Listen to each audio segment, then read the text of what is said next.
नया IBN 7 हौसला है। एक अहम खबर इस वक्त आ रही है। योग गुरु बाबा रामदेव को हरियाणा की बीजेपी सरकार के ओहदे का ऑफर था, लेकिन वो उन्होंने ठुकरा दिया है। अब खट्टर सरकार उन्हें कैबिनेट मंत्री स्तर का दर्जा देना चाह रही थी। आज सोनीपत के राइट स्पोर्ट्स स्कूल में हरियाणा के मुख्यमंत्री मनोहर लाल खट्टर ये दर्जा उन्हें देने वाले थे, लेकिन बाबा ने ये दर्जा लेने से इनकार कर दिया है। हरियाणा सरकार ने राज्य में योग और आयुर्वेद को बढ़ावा देने के लिए बाबा रामदेव को ब्रांड एम्बेसडर बनाने का फैसला किया है। कैबिनेट मंत्री का दर्जा लेने से बाबा रामदेव ने इनकार कर दिया।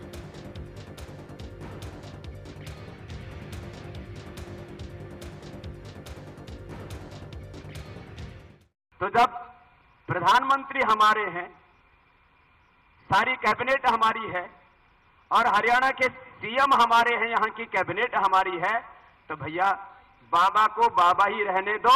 आप लोगों ने जो हमको कैबिनेट का गौरव दिया उसके लिए हम आपको बहुत बहुत धन्यवाद करते हैं, लेकिन हम बाबा ही बनकर के, फकीर ही बनकर के आपकी सेवा करते रहेंगे। हमको कैबिनेट का ये तमगा आप ने जो दिया उसको हम धन्यवाद पूर्वक, कृतज्ञता पूर्वक आपको झोली में वापस डालते। विक्रांत यादव हमारे सहयोगी फोनलाइन पर मौजूद हैं ज्यादा जानकारी के साथ। विक्रांत, उन्होंने धन्यवाद वापस कर दिया, लेने से इनकार कर दिया, क्या कुछ यहां पर हुआ?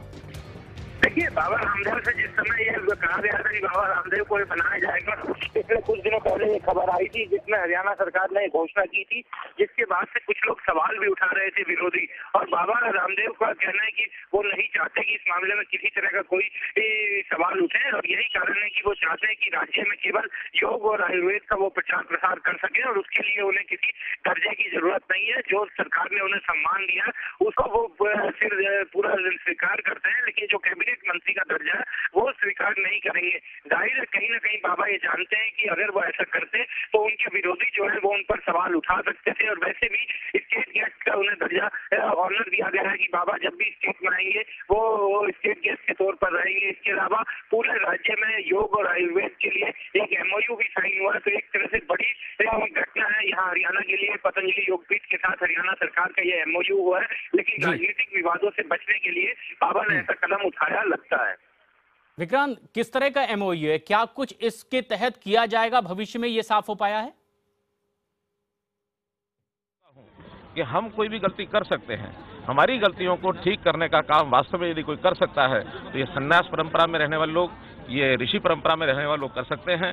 निश्चित रूप से मैं इस बात से बहुत गदगद हूँ कि आपने यानी हमारे मन में आपके प्रति जो सम्मान है उसको बढ़ाया है, और मैं आग्रहपूर्वक फिर कहूँगा कि हम जो सम्मान आपको देंगे, अब उसमें नाम में कुछ नहीं है, लेकिन हमारे सम्मान को समय समय स्वीकार करते रहेंगे। जब भी आप हरियाणा में आएंगे हम हर प्रकार का सम्मान आपको देते रहेंगे। खट्टर साहब, आपने कहा कि गीता को खास तौर पर और तमाम वैदिक ग्रंथों को एक तरह से करिकुलम में शामिल किया जाएगा, जिसके जरिए जो भारतीय परंपरा, भारतीय संस्कृति है उससे कम से कम नई पीढ़ी को रूबरू किया जाए। किस तरह की योजना होगी, किस तरह से इसको आप